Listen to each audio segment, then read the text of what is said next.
everybody. Welcome to the Dad Challenge Podcast. Thanks for joining me on Folded Friday. You're such an amazing person. You're awesome. Today we're talking about Dougherty Dozen, the update, what's going on, what she fed her kids for the kid's birthday. Gross. Why is she turning off comments? Let's talk about it. We're also going to dive into some Reddit stuff just to have some fun, and I'm going to talk about my new favorite show. Just keeping it simple and light this week. I got a lot going on, a lot to do, taking the kids away for a couple of days. Just keeping it light, because sometimes you need a little bit of a lighter one, right? But before we do that, I'm going to spin for my high tier members. If you don't know this, if you are a high tier member, meaning any member past the lowest tier, every week I spin the wheel, and if your name gets drawn and landed on, you win a shirt, and I send you some stuff. That's it. And at the end of every month, every single one of my members gets on the wheel. It's pretty exciting, and I dance the song everybody loves. So let's dance, shall we? Yeah, baby.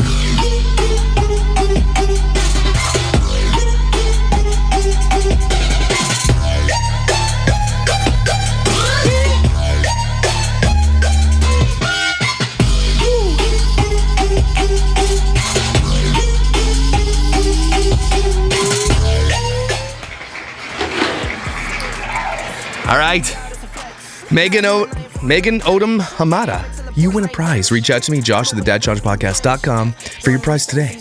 Otherwise, let's go. You see the drippy, I'm fitted up. Hop in my car and a giddy up. Secure the bag, yeah, I get the bus. Pick it up. You see the drippy, I'm fitted up. Hop in my car and a giddy up. Secure the bag, yeah, I get the bus. Pick it up.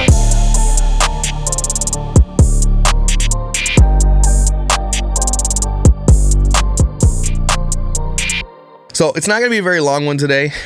That's what she said. But we do have to talk about what's going on the Dougherty Dozen side again. Like she's right? She's just bananas. I hate you so much. You smell like pee probably. And I hate you so damn much. I wish you would be better for your kids, but you're not. You are just a stupid moron. You're not. You are dumb. You are dumb. If you wonder where the key of Alicia's song is, it's in the key of D, just so you know. D for Dougherty Dozen. Dumbass. All right. So what people have been noticing, someone sent this to me obviously yesterday, is she turned off the comments for the twins' 8th birthday video, okay? And it's notable to note, I guess, that the reason she did it, in my opinion, is this dislike counter. Now, a lot of people are asking how you get the dislike counter back. It's simple. It's literally just an app. It's a plugin that you can get for Chrome or Mozilla or whatever. Just type in bring back YouTube dislike, and then you can see it. So hitting a dislike button on a video, for me, it's just a spite thing. And all it really does is share feedback with the creator. It doesn't actually, it's not detrimental to them either way. It's actually good. It's more engagement, to be honest with you. So I feel a little bit guilty for hitting the downvote on that one. But I just wanted to add mine to the 3.9 thousand downvotes compared to the 5.9 thousand upvotes. Now, it's a big deal because people are like, oh, well, it's still more upvotes. Yeah, but that's mind-blowing. So go back to that in a second. But she turned the comments off in a video. It's very rare for her to do this. Okay? So it's pretty big news. So she's getting a massive ratio on this video. And just for comparison, I think there's a shopping video here. Where is it? Let's just do family 14. Something with similar view counts here. Let's see. Like, here's her birthday video. 143,000 views. Well, she still got 2.7 thousand downvotes on that. It seems like her birthday videos get a lot of hate. All the birthday videos. But if you just go to a normal one, wholesale haul for a family of 14, 162,000 views, or only 722 downvotes compared to 7.8 thousand upvotes.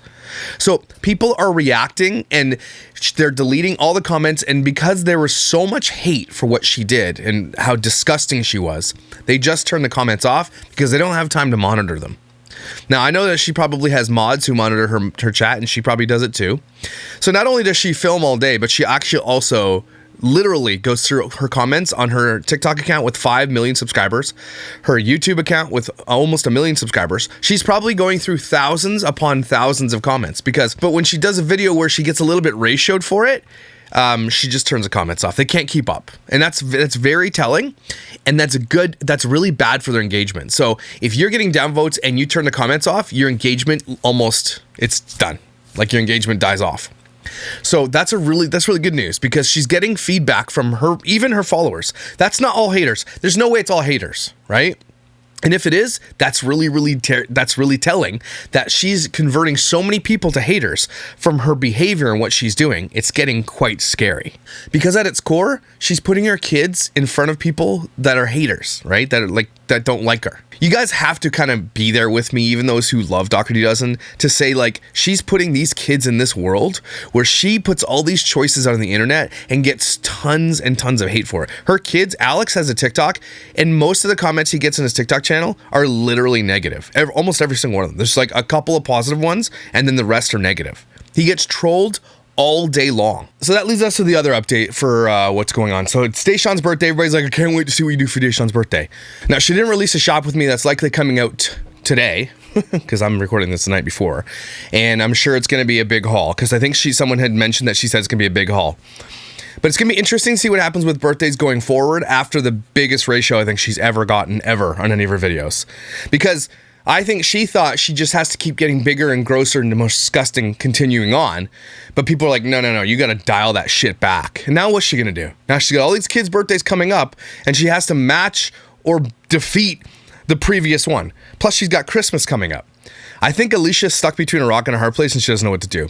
But what she's going to continue to do is feed her kids a bunch of shit like this. Get ready for what Deshawn wanted for his birthday for meals. And we're going to calculate the calories, shall we? Here's what my 12 kids ate today on Deshawn's birthday. For breakfast, he wanted McGriddle sandwiches from McDonald's. All right, let's do this. Calorie counting time. All right, and so that one right there has 400 calories, 18 grams of fat, 43 grams of carbohydrates, 16 grams of protein, 1,170 milligrams of sodium.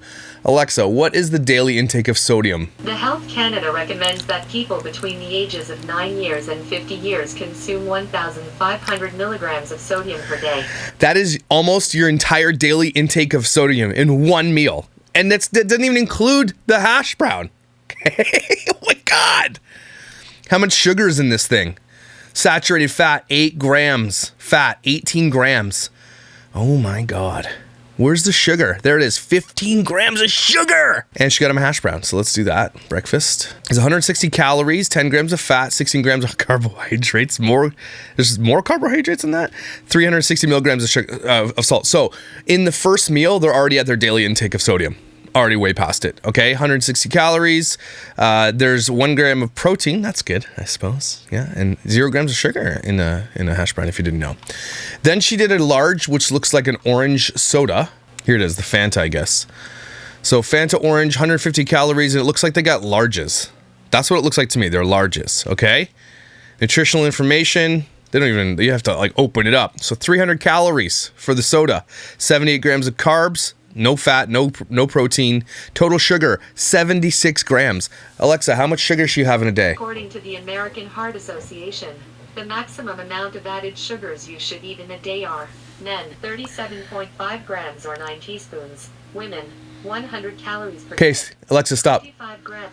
So they're saying in just the drink alone, they're like 4 times over the amount of sugar you should be eating in a day. Just the drink. So let's continue, shall we? That's the breakfast, everybody. Holy shit. For lunch, he wanted McDonald's. And another giant orange soda on top of that. How much giant orange sodas can they drink? How about get some water? All right, so let's go. Large fries, 480 calories, 23 grams of fat, 65 grams of carbs, 7 grams of protein. Total, no sugar. That's great. And then where's the salt? The sodium is 400 milligrams of sodium. So these kids are already like way past anything that you should be. Like, it's after breakfast, that should have been it for the day. Okay, but this is what she feeds her kids every day, 5 times a day. Okay, and then they had, some of them had nuggets. So, but I'll just go with the burgers and just keep it simple. They probably looks like they had Big Macs or something. Let's just say Big Macs. Okay, and a Big Mac is 550 calories, 30 grams of fat, 45 grams of carbs, and in the sodium is 1,010 milligrams of sodium. Got it? All right. What else did they get?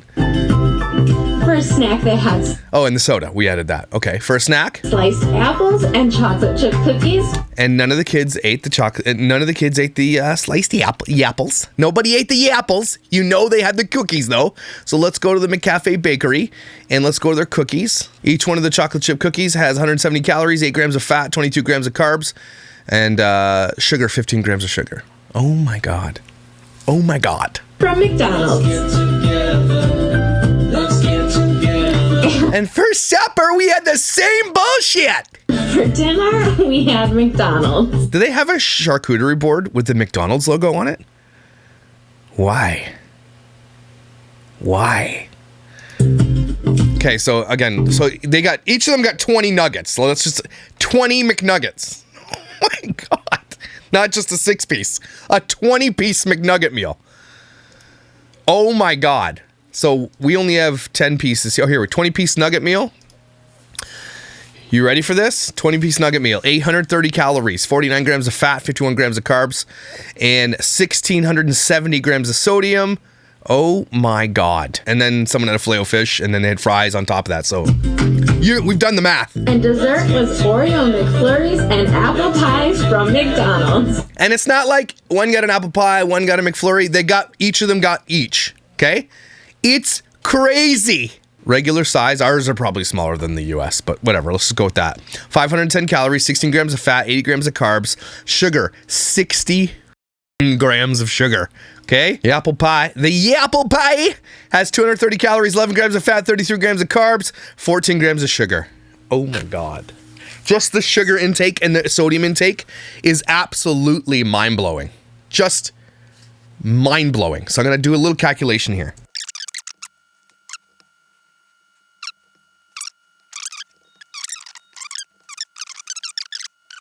Yeah, she doesn't show the drinks at dinner, but they must have gotten drinks. So let's do 3 orange sodas. 300 calories each, so that's 900 calories on top of that. Each of these children, this is what they ate. And it's not on top, this is like what they ate. 4,550 calories. Okay, between the ages of 13, you should moderate activity, 2,200. These kids don't do anything, so let's do 2,000, non-active. Between 14 and 15, which is a lot of our kids too, between 2,000 and 2,200. If they're more active, 2,400 and 2,600, okay? Super active, 2,800 to 3,000, okay? Let's just say Alex is in the 16 to 18 range. Even if he was super active, and let's say he plays football every day and everything, 3,200. Even Alex, at a max age, and what he does, even if he is doing a lot of exercise, 3,200. Each of these children were fed 4,500 calories. 4,500 calories. And most of that was sugar and salt. So you wonder why you're getting ratioed, Alicia? This is why you're getting ratioed. You are killing your children. This isn't funny. People are like, well, you gotta feed your kids. This is what we have, of all the videos we have covered, there's not one healthy meal I've yet seen her feed her children. Not one.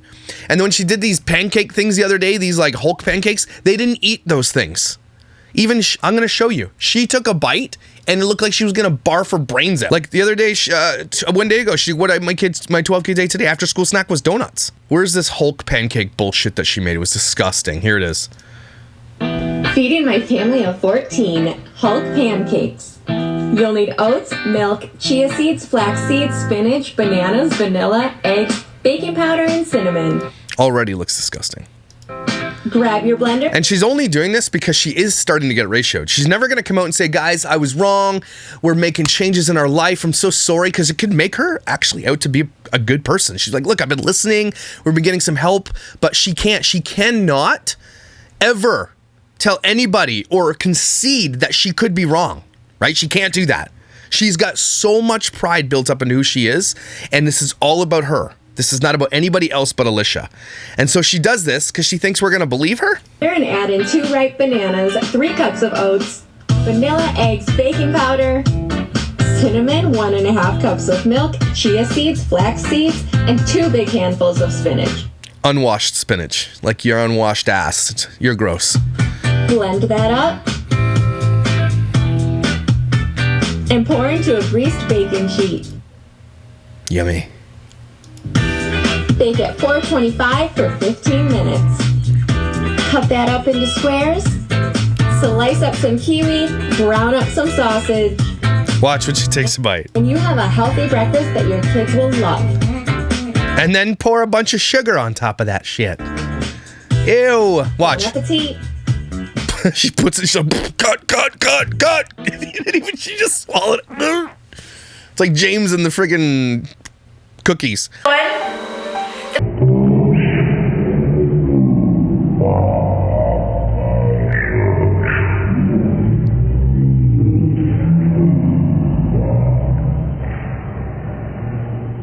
Me, Kova, and my husband Jim, we all got to make them.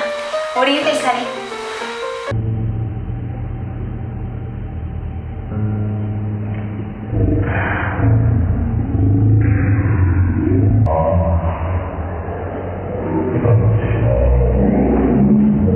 So read the comments here. The fact that pancakes were so healthy and had natural coloring was so good. I love your videos. Have you seen any other ones? I love how you incorporate different things and now more healthy alternatives. I promise you, her kids took one look at that shit and were like, yeah, I'm going to Wendy's. See you, Mom. Thank you. Gave her the finger while they walked out the door. So that's kind of the update what's going on with Dougherty Dozen. They can get effing wrecked. Alicia, your shit's about to hit the fan and you know it. She even got panned on 7 News in Australia. US mom roasted over her own twist on fairy bread. You've offended Australia. An American mom has been roasted on social media after using an unusual ingredient to create her own versions of Australia's classic snack, fairy bread. Alicia Dougherty, a mom of 10, including 6 adopted kids. She's 12. This is, okay, they don't even know. Shared a TikTok video of herself preparing an after-school charcuterie board for her family to enjoy. Among the treats were salami, cheese, crackers, grapes, apples, cookies, celery sticks, fairy bread. Several Aussies took particular issue with the mom for slathering a layer of cinnamon toast crunch spread instead of butter onto the triangle-shaped white bread. To make the Aussie-inspired snack, she sliced the bread into triangles, followed by a generous amount of cinnamon-flavored spread and sprinkled hundreds and thousands on top.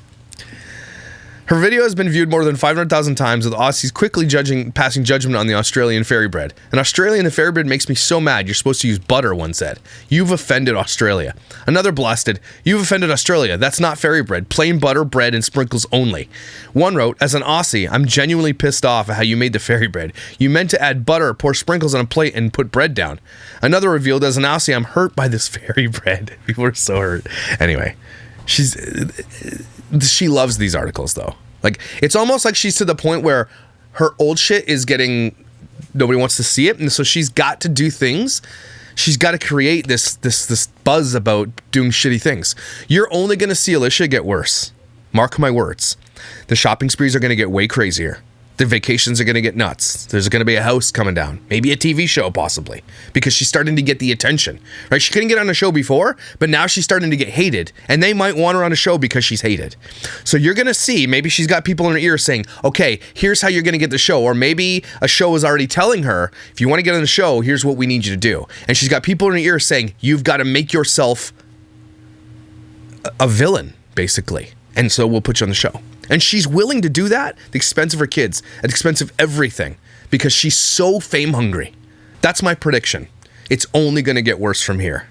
Yeah, maybe she'll get a show or whatever, but she's going to be one of the most... Would you, if you ask yourself, if you could make a decent amount of money just being a good mom on YouTube, like just cooking, cleaning, whatever, and be good, or would you rather be a hated person and make more money? Like hated. I mean hated. And your children, by proxy, are also hated. What would you choose? That's what I thought. I don't know what you said, but hopefully it was the one before. Okay, let's move on. Sorry. And one more thing about Dougherty Dozen. Remember when Alicia said she couldn't go to Bodie's field trip or whatever? Mom? Yeah. Did you hear about the field trip? Yeah. Am I going? Yeah. Okay. I can't volunteer because it's Deshaun's birthday. And I promised Deshaun that I would bring him a fancy lunch on his birthday, so. Did she bring Deshaun a special lunch? No, she didn't. That damned lying Redheaded douche-faced nugget head. You're a liar. We got you. In 620p. Asshole. Yeah, we got you. What a jerk she is. Such a dick. Okay, I was going to read you this one last week, but it's so crazy. So this is a Bridezilla, and it's like, so I don't know if it's true or not, but apparently it is true. This is crazy. Get ready. And then I'm going to talk about my favorite show after this. Dear friends, this is a Facebook post this woman made. It comes with great sadness that I'm announcing the cancellation of the shit-ass's wedding. I apologize for canceling only 4 days beforehand. Unfortunately, shit-ass and I have broken up due to some recent and irreparable problems. We have decided to end our relationship and not go forth with any future proceedings. However, we are remaining civil and are still a team for our son. Oh my God. That poor child. After hours of tears, mental exhaustion, even disassociation, I've come to this decision. In 1 hour after posting this status, I am going to delete my Facebook. Social media has caused me only paranoia and toxicity. I will be spending these next 2 months backpacking in South America, exploring my soul and ridding myself of toxic energy brought on by my friends and family. I thought you had a son. Okay. The ones who I thought could trust the most. Hence, I will be out of the country for all of October and November. Please don't contact me. When I'm ready, I may make a new Facebook and add friends and family that haven't effing stabbed me in the back. How did this all come crashing down? That's what I want to know. Like, this sounds like someone murdered her cat, right? But let's find out. Well, I invite you all on Facebook, players, bystanders, and side characters of the people in my life, to take a seat and listen. You're all involved somehow. Somehow everyone is wrapped into this mess. Even if you weren't invited to my wedding, I don't care. You might hear of the drama, and I'd rather hear it from me. I'm not asking for sympathy. I just want to tell my story.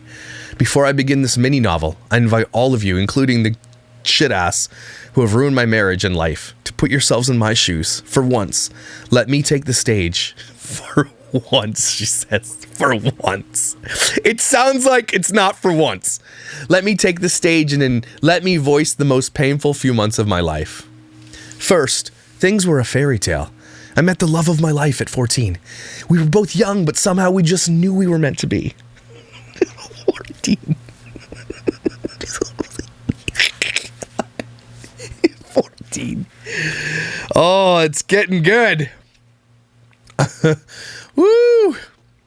We worked on my family's farm together, and with each warm summer spent in the fields, our love grew deeper and deeper. Fast forward to high school, we went strong all 4 years. He put a ring on my finger when I was 18, worth nearly $5,000. The shit you say. We'd put everything on the line for each other. Everything. Teenagers. We both chose to attend the same community college and work full-time in order to build our dream. We spent most of our days by each other's sides. I will always be thankful for that. Fast forward a few years, I was 20. I realized I was pregnant with my first. We were elated, tearful, and thankful to God for this gift. After giving birth to Declan,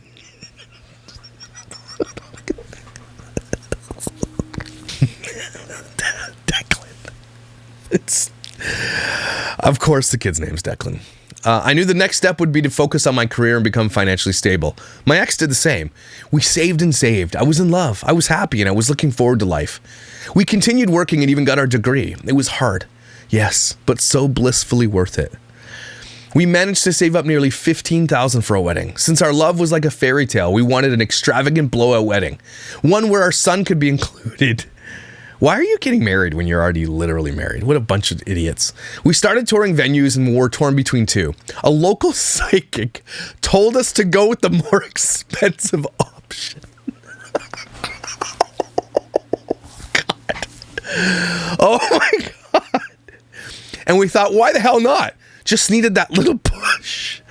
Our dream wedding amounted to $60,000, all included with flights to Aruba. All we asked was for a little help from our friends and family to make it happen. I specifically asked for cash gifts. How could we have our wedding that we dreamed of without proper funding? We'd sacrificed so much. What did you sacrifice? And only asked each guest for around $1,500. We talked to a few people who were even promised us more to make our dream come true. My maid of honor, who shall not be named, must be Voldemort, pledged $5,000 along with her planning services. We tearfully thanked and accepted. My ex's family offered to contribute $3,000, so our request for $1,500 for all the guests was not f***ing out of the ordinary. Out of the ordinary. Like, we made it clear. If you couldn't contribute, you weren't invited to our exclusive wedding. It's a once and a lifetime party. It's awesome. So we sent out RSVPs and only 8 people replied and sent us the check. We were effing livid. How was this supposed to happen with a little help from our friends? To make matters worse, my ex's family took back their offer. So let me get this straight, Karen. You want everybody to pay $1,500 as a gift and pay their way to Aruba? This fucking idiot. Oh my God. And my ex's family took back their offer. Suddenly, more people backed out, including the See You Next Tuesday maid of honor, my best friend since childhood, my second family. I was so shocked and tearful. To make matters worse, it was only a month before the wedding.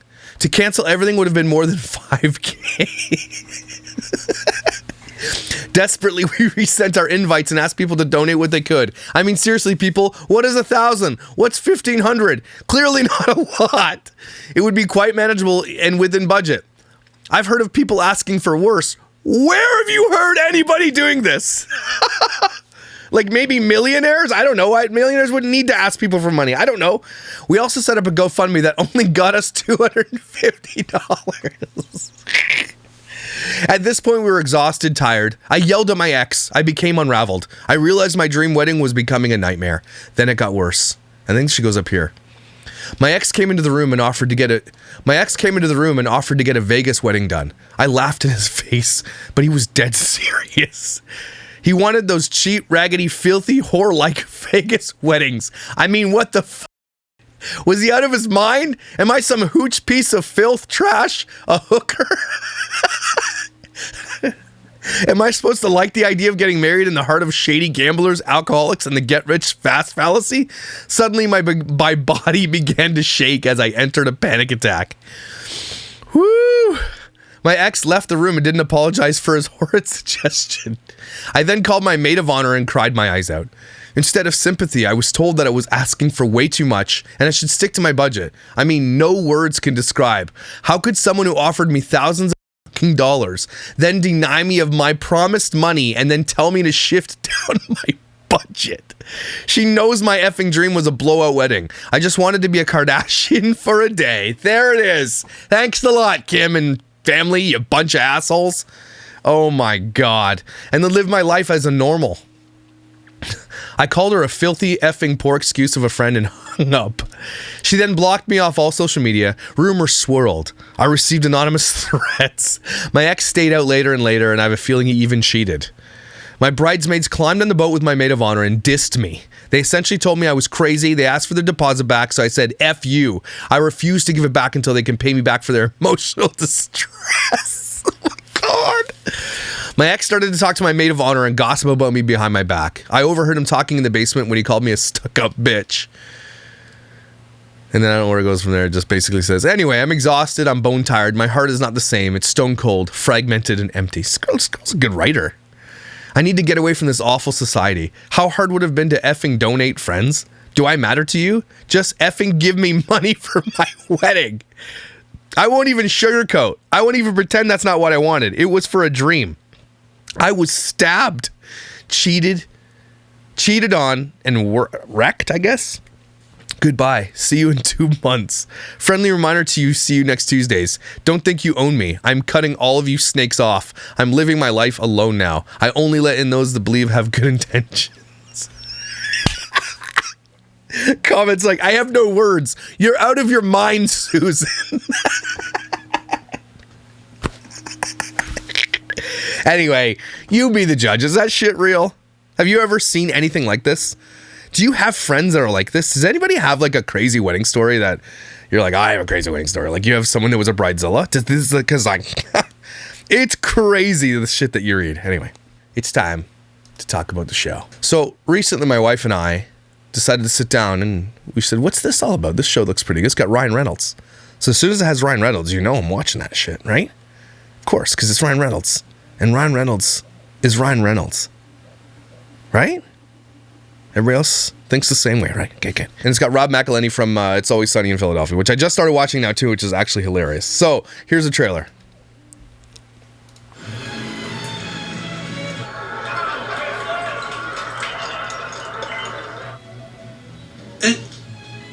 Both Dougherty and you are no.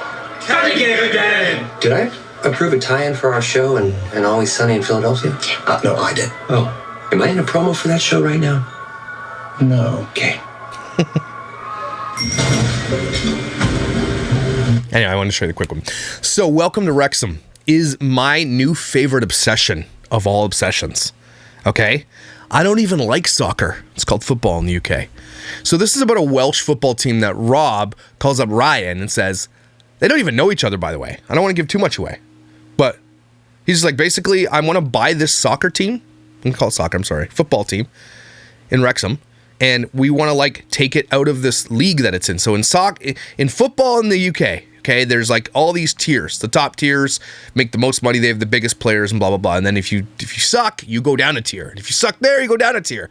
And so this once famous, I think one of the oldest, if not the oldest football team in the UK, in the Welsh region, is now in like one of the lowest tiers. And it's been like, they used to be like a storied, incredible league. And now they're just kind of not.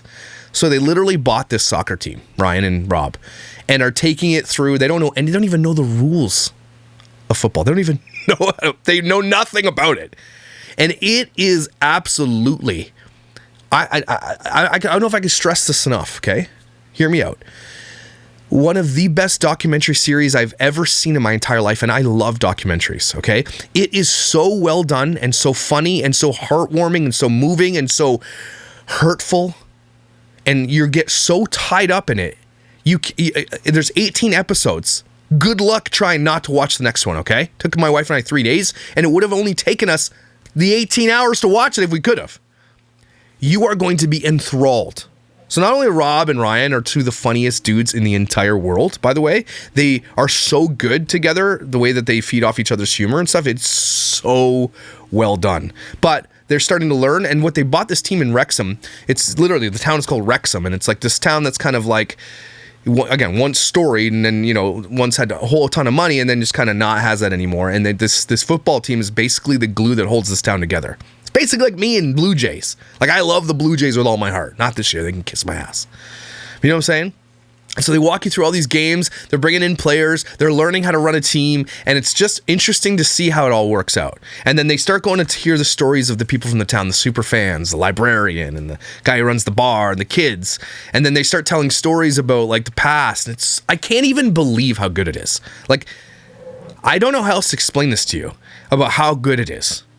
But I don't even like soccer, and now I'm the biggest effing Wrexham Football Club fan in the world. I ordered a hat and a scarf, and I'm this close to buying a ticket to go watch them play. I'm not even kidding you. That's how I am. I followed them on all socials. I watch their games if I can on ESPN2. I am so in.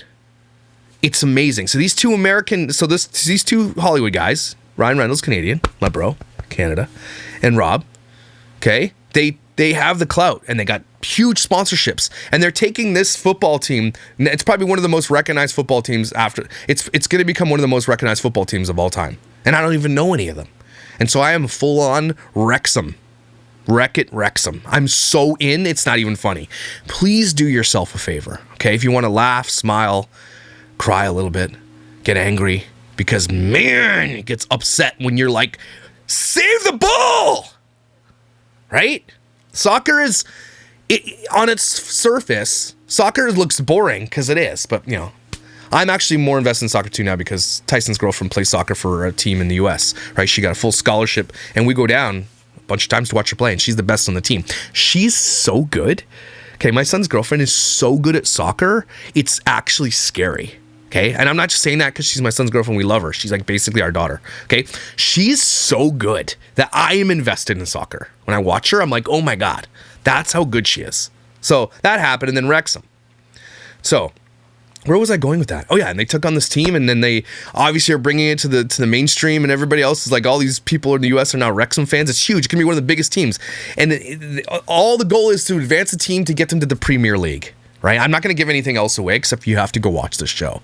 It is so good that I literally can't even express to you that I'm this close to buying a ticket to go to Wales. I'm not kidding. I don't even drink beer. I've never had beer. I will literally go and buy a pint of beer at this bar. I won't drink it or anything, but I'll buy it. Okay, I'm so close. That's how good this show is. Ryan Reynolds, Rob McElhenney, you guys are brilliant. It is genius. It is probably, I can't believe this, that it's not bigger than it actually is. I hope it blows up. Go watch this show. Go watch it. Season 2 has been confirmed. I'm so excited. I ordered my Wrexham hat and my Wrexham scarf. Just can't wait to get it. One more thing I want to say about the show before we go to deep breath, okay? Ryan Reynolds is married to Blake Lively. And the only person hotter than Ryan Reynolds on earth is Blake Lively. So obviously they got together, okay? But I want to point this out. And this isn't throwing shade at Rob McElhenney, because Rob does show his kids on TV, and whatever, it's not a big deal. He's not making money off his kids. And you guys know how I feel about that. And you guys know how I feel about Blake Lively and Ryan Reynolds. They do not want the world to see their children. They don't want people to know their names, where they go to school, anything about them. And I have such a humongous, deep respect because, Blake Lively came out the other day and said to the creepy photographers waiting outside to take pictures of my kids, basically get wrecked, you assholes. And she's so fiercely protective, and so is Ryan, of their children. I have such a deep respect for them. In the last show, I don't want to give too much away, but they brought their whole families out for the last game. Okay? And even through that whole show, every single time the kids might even been close to that lens, they were blurred out. So to Blake, and I know it's probably more Blake than it is Ryan, but Blake, you are an amazing mom, and you deserve amazing mom of the day. And Ryan, you're cool too, I guess. But Blake's better, and you know it. Anyway, everybody take a deep breath. You're incredible. Did you know that? Just look at your hair and your eyes and shit. And the Lululemons and stuff, and you look great. I know it's fall, it's getting a little crispy outside, and I love it. But for those of you still hot as balls in Arizona, it's still nice. Go play some pickleball. You guys are amazing, incredible, and valuable. Don't forget that you need to be here. People need you in their lives. You're my therapy. Don't fly flare, and I will see you on Monday.